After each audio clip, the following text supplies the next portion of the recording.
Corbeil, Camaro, Philippe Corbeil. Voici une partie de l'équipe et le public. Bienvenue sur le plateau de Quotidien. On va célébrer les 20 ans de Femmes Like You. Il y a une tournée et un EP. Ça, c'est l'EP. Mais d'abord, je voudrais parler à Cyril Camar. C'est vous, Cyril. Vous êtes né en 80 à Baalbek, cette ville du Liban, dans le nord de la plaine de la Bekaa. Baalbek, on voit les images, c'est l'un des sanctuaires les plus célèbres du monde antique. Une ville qui a été bombardée à plusieurs reprises ces derniers jours par l'aviation israélienne, avec beaucoup de victimes. Quand vous êtes né, c'était déjà la guerre. Je crois que vous en faites encore des cauchemars. Ça m'arrive. En tout cas, c'est une réalité dans laquelle je suis né et j'ai grandi.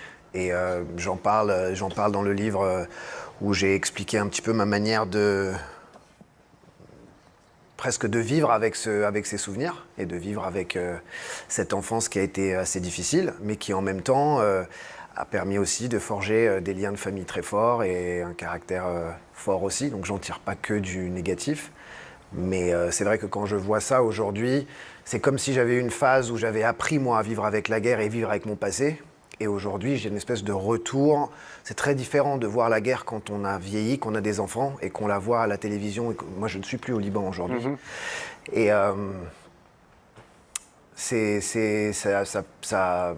me brise le cœur. L'histoire de votre mère qui chantait à tue-tête pour couvrir le bruit des bombes, c'est la vérité ou c'était une légende, la légende Camaro? Non, c'est la vraie vérité. C'est mon premier contact avec vous la en musique. Rappelez Bien sûr.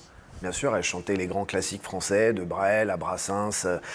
Super fort pour couvrir le bruit des bombes. Alors, elle adore chanter encore aujourd'hui. Avec ses sœurs, ils adorent chanter en harmonie et en canon. Et moi, ça a été mon premier contact avec la musique, en fait. On était dans l'abri et plus il y avait des bombardements dehors, et plus ma mère chantait pour nous faire un peu oublier et pour faire qu'on pense à autre chose. On vous voit gamin, là. Ouais. C'était où, ça? Ça, c'était au Liban, c'était à Beyrouth.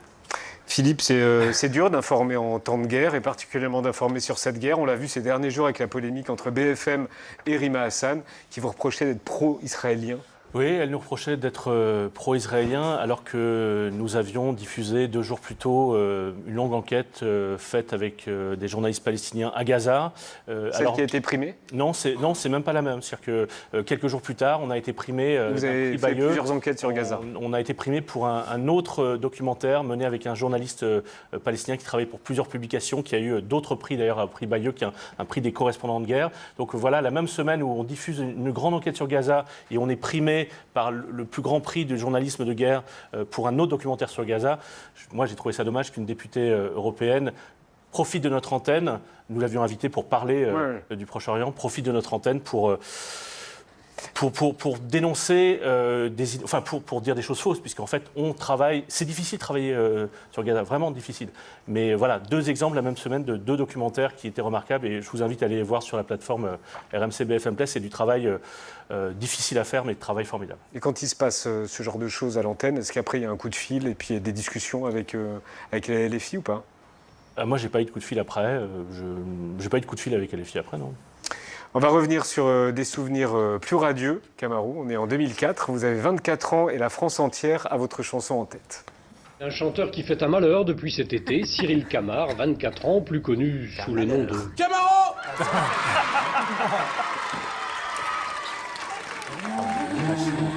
Yes. C'est Camaro, baby. Donne-moi ton cœur, baby, ton corps, baby. Donne-moi ton bon vieux fun, ton rock, baby, ta soul, baby.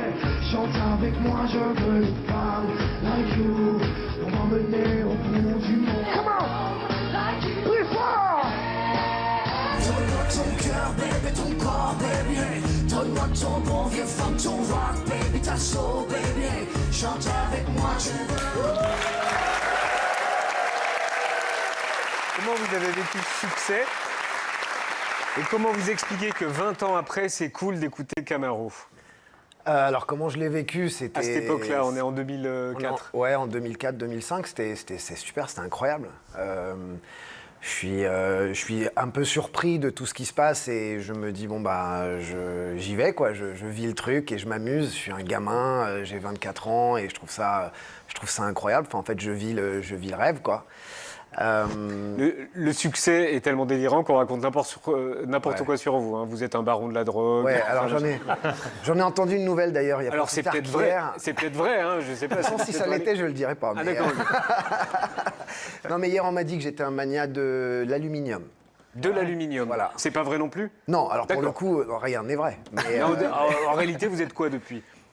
depuis, je suis producteur, j'investis. Vous faites du beaucoup business Ouais, dans l'aluminium. Voilà, dans l'aluminium, énormément. C'est très payant l'aluminium. Vous habitez au Canada. Ouais, j'habite entre Montréal et Paris, ouais. D'accord. Voilà. Vous avez une petite fille, Oui, c'est ça? ouais.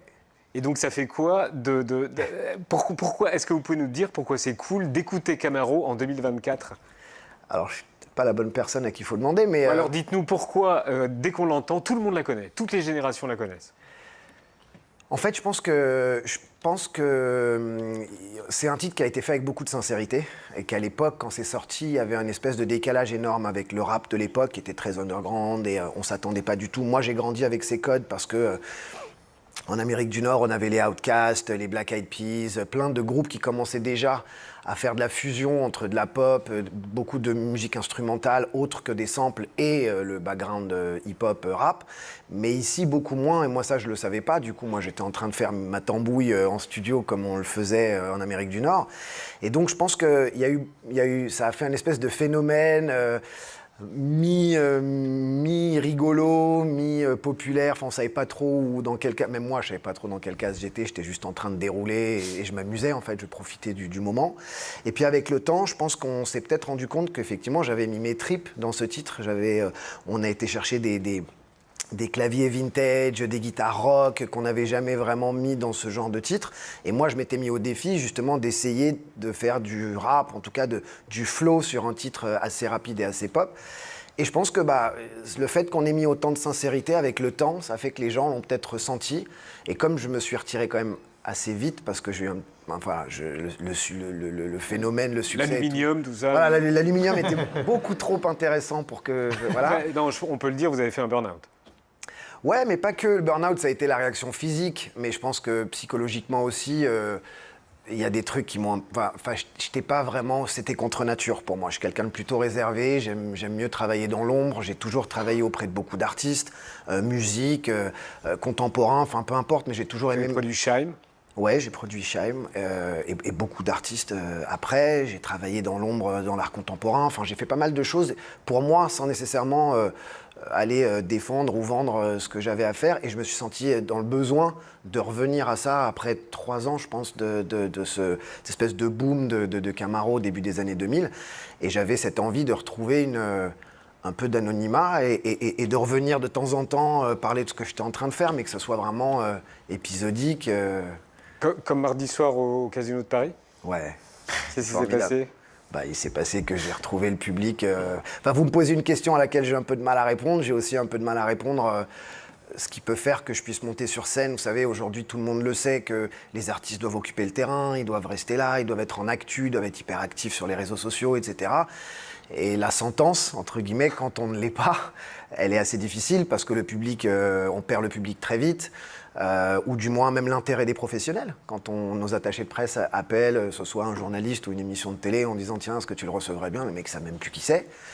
Et j'ai un espèce de traitement de faveur depuis toutes ces années du public que j'ai retrouvé justement mardi au Casino de Paris et où l'accueil m'émeut à chaque fois parce que je me dis mais c'est incroyable. Enfin, on me pose la question, je ne sais pas exactement pourquoi. C'est quand même marrant parce que vous vouliez devenir anonyme, mais personne n'a laissé votre chanson devenir anonyme. C'est comme s'il y avait une génération qui avait dit ok, on sait que normalement le temps passe, les chansons passent, mais on va avoir un joker, ça va être ça, vous ne nous prendrez pas. Il y aura J'irai où tu iras et il y aura Femme Like You et jamais vous nous enlèverez cette chanson.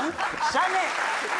Et vous vouliez juste mettre ça de côté et les gens ne vous ont pas laissé mettre de côté. Non, je voulais pas le mettre de côté. Je crache pas dans la soupe et je suis tellement fier de ce qu'on a fait et je suis très bienveillant maintenant quand je regarde la version de moi à 24 ans, je trouve ça super. Et c'est pas fini puisque vendredi sort cette EP Femme Like You, le 20e anniversaire tribute, EP avec des inédits et des remixes comme celui-ci.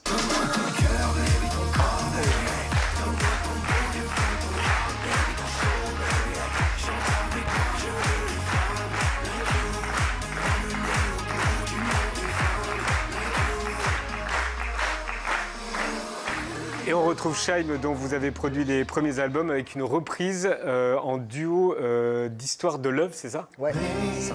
Si je pense à toi, lady, c'est que tu m'as donné ton baby love. Walk with me, au paradis des fous, rock with me, baby. Si je reviens vers toi, lady, c'est que j'ai besoin de ce gangsta love. Ça, c'est là-dedans. Et personne peut te Et puis votre autobiographie aussi, c'est l'art de construire sur des ruines. C'est aux éditions Renaissance, c'est ça? Non, c'est aux éditions Face Cachée. C'est le livre qui s'appelle. Renaissance, pardon. Je suis désolé, j'y vois rien. Non, je dois le dire, hein, je n'y vois rien.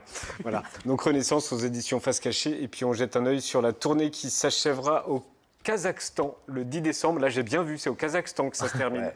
D'accord.